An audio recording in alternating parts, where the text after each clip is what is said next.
As part of Vanuatu's commitment to meet the goals of the Paris Agreement, the Government of Vanuatu, with the assistance of the Global Green Growth Institute, the Government of New Zealand and the Government of France, is developing a long-term, low-emissions development strategy, or LEDS, with a strategic vision to 2050 to reduce emissions across all sectors in a way that supports resilient, sustainable and equitable growth for its people. The LEDS acts like a window to the future, providing insight into how Vanuatu can meet its Paris commitments with a long-term goal of net zero emissions for all of Vanuatu by 2050. The agriculture and forestry sectors provide both challenges and opportunities when it comes to reducing emissions. The most recent estimates reveal that livestock production is responsible for the equivalent of 440,000 tons of CO2 per year, which is equal to 73% of Vanuatu's emissions. In stark contrast to this, Vanuatu's tropical forests cover about 36% of the country, or 440,000 hectares at the last forest inventory. These forests soak up carbon, storing it as wood and soil compost. Left untouched, they absorb almost 7 million tons of CO2, equivalent to more than 10 times what Vanuatu emits through human activity, which makes Vanuatu carbon negative.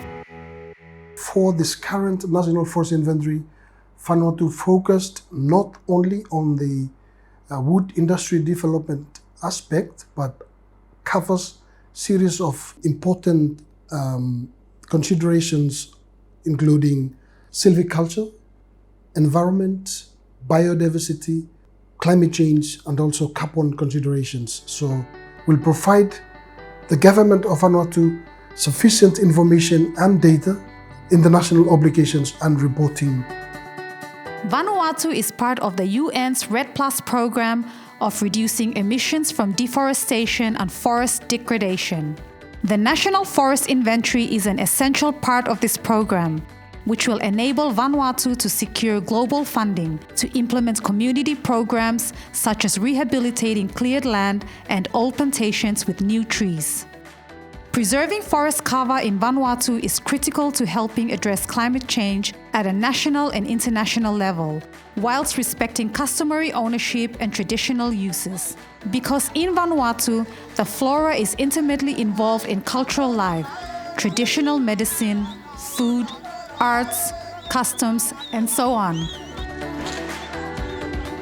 One large swathe of land in Vanuatu's biggest island, Santo, has been established as a national reserve. Working with the custom land owners and local communities, the Whātei Conservation Area covers nearly 3,000 hectares and the first of its kind in Vanuatu, with an application submitted to UNESCO for World Heritage status. The forest areas in Vanuatu have a carbon sequestration value that could be turned into carbon credits. With a proper framework and legislation in place, these carbon credits could be sold on the world market, creating income for forest owners whilst contributing to the global efforts to reduce CO2 in the atmosphere.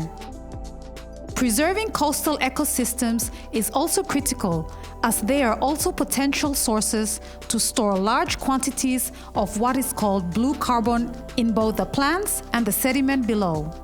When protected or restored, blue carbon ecosystems sequester and store carbon.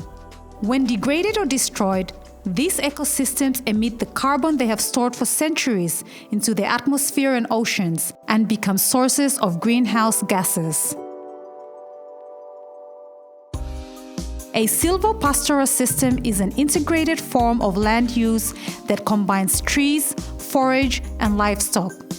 In Vanuatu's case, this is known as cows under coconuts and has been in use for decades. The cattle keep the grass and weeds under the coconut trees short to avoid nutrient and moisture competition. The manure from the cattle provides added fertilizer, while the shade provided by the coconut palms improves the cattle's resistance to high temperatures, preventing productivity losses while at the same time sucking in carbon. Further development of silvopastoral areas will help to improve the sustainability of the forest and agriculture sectors whilst reducing emissions. In regards to emissions from livestock, emerging technologies and management practices will improve production, whilst feed supplements could improve health and reduce methane emissions.